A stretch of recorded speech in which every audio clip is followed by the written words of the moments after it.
Hello everybody and welcome to Tops, the show where we give you a list of our favorite things.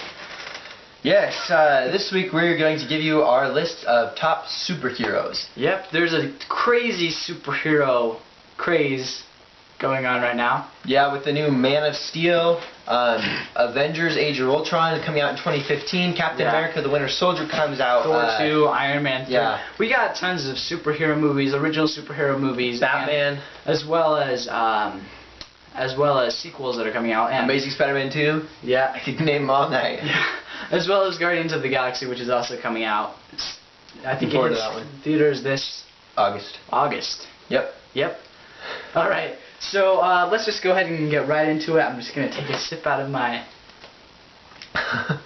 superhero We're both wearing superhero shirts. Yeah, trying to get into the theme of tonight's stuff. There's a Spider-Man painting right there. So, yeah, let's just go ahead and get started. Would you like to open us up? Sure, I will. I'm actually going from the bottom of my list to the top. Maybe I'll switch some things around. But I'm going to say number 5 is the shirt I am wearing, Spider-Man. I like Spider-Man. He is a unique superhero in that, like, he's a teenager, and there's not too many, like, teenage superheroes. Except for a lot of them, but except for I can't remember Batman's sidekick. Robin, yeah, I was thinking Robin Hood, but that wasn't it. No, yeah, but let's just not talk about Robin. No. Anyways, Spider-Man's younger. He's funny. You know, he's in his late teens. So, and he is a reporter, a photographer. So I like Spider-Man. I like him mostly because of his humor, and because he's so sarcastic. I have that one later on my list, so I'll talk about it when we get to that point. But number 5 for me, it's actually my t-shirt, Superman. Now, I wasn't a huge fan of the Man of Steel movie, but we're not going to really go into that tonight. And we'll make another video sometime about us hating on that movie. But yeah, no. But I did like the original Superman's a lot, and it's just he's just a classic superhero. I mean, you can't really go wrong with him, and I like his origin story coming from the planet Krypton and stuff. It's very interesting, and that's all I like to say about that. On Superman, I like even though he is an alien, like Thor. Because Thor's a superhero, but you know, sort of stretching it because he's like a far gone alien god superhero. I like Superman because he came to Earth when he was a baby and he lived and grew up on Earth and had to hone his powers in Earth's atmosphere, and so it's not like he was just powerful because that's the way he was born. Oh yeah, one of the things that even though wasn't like I already said, I wasn't a huge fan of the Man of Steel movie, I did like that it showed him growing up, him having to deal with his powers. It was that part I thought they did well in. Yeah. Okay. Next on my list, I'm going to go to the Cape. Now, I don't know if any of you have seen the NBC drama The Cape. I have. No, you have. You've seen one episode. You've seen one episode. I watched all the episodes they had on Netflix, and then they discontinued the series. Well, they discontinued the series before I even started watching it, but I watched the episodes they had on Netflix, and it was really good. It was about a guy a former police officer who was framed for some crimes, and he has to pretend he's dead and has to assume a secret identity, and it was a really cool show. Very much into the illusions and magic and sort of that like magic show type tricks, and so I really liked that. And you know, he was a superhero more like Batman, where he doesn't have any powers, but he's just really cool.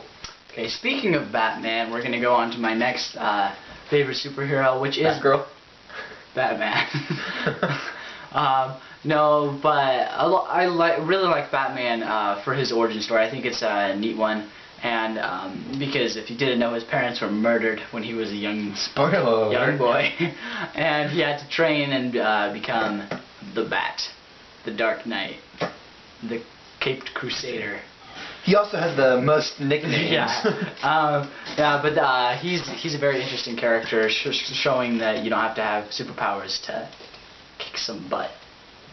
Alright, my next one, because I didn't figure putting the Doctor from Doctor Who in would be acceptable, I found another superhero who has time traveling capabilities. And this isn't one I just found out about this one today, but the story is so cool. He is the Wave Rider, or just Wave Rider. Have you heard of him? I think I might have. Okay, real quick, his origin story.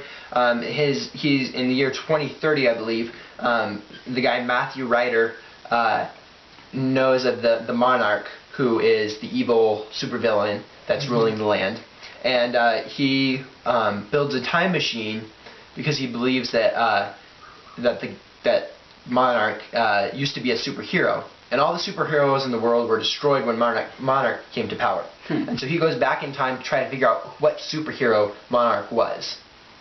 And when he goes back in time, he fuses with the time warp, and he gets the ability to travel anywhere in time whenever he wants. He also has the ability to read people's minds, which probably comes along with, being able to time travel. And so he has some I think he can also turn invisible, and there's some just really cool stuff, and there's some cool tie-ins with Superman and all that. So he's a really cool superhero that I have never heard of until today, who can time travel a lot. And so look into that if you haven't.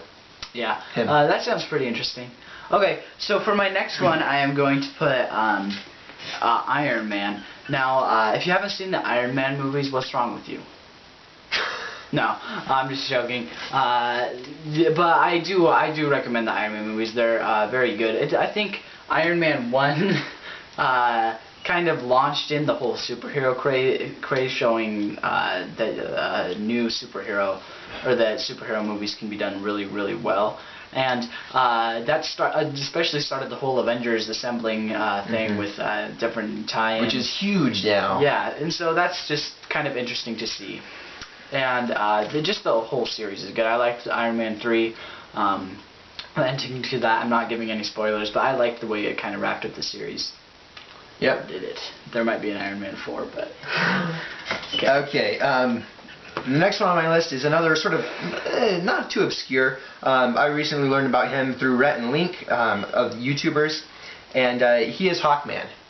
And he was he is like a Egyptian god archaeologist who's reincarnated, and it's a really sort of unique story that I hadn't heard before. He has wings that are made of the nth metal. And there's just a lot of cool things about Hawkman and his ability to fly and his mace. I mean, he's a superhero with a freaking mace. Yeah. So I really like him, and I think a movie about him would be really cool. Yeah.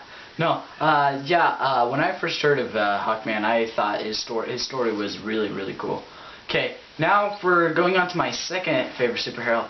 It's really a toss-up between my second and first superhero. It's like some days I like my first one more, but for the second one today, I put Captain America. Today, he's my first one, and he's always my first one. But go ahead. Yeah.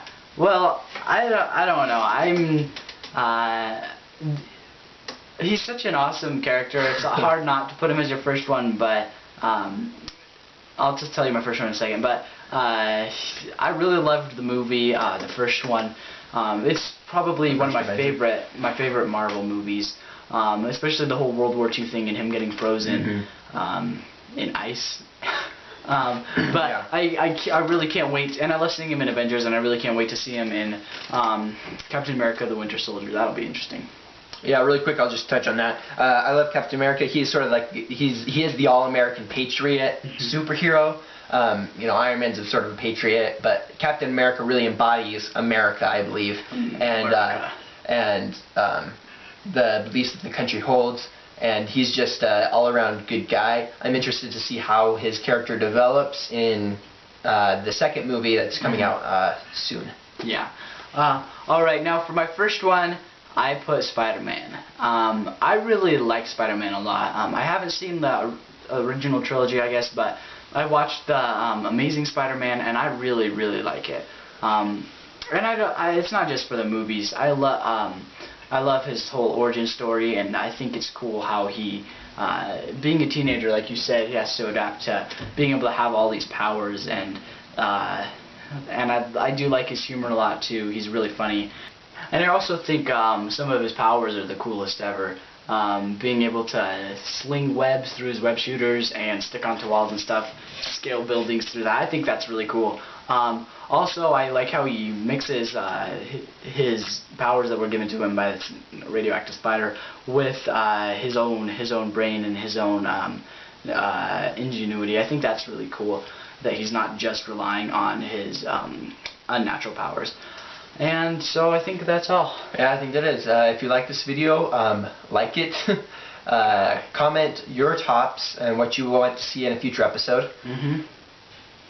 Subscribe. And, yeah, subscribe if you want to. And I think that's all for this week. Bye, guys. Bye.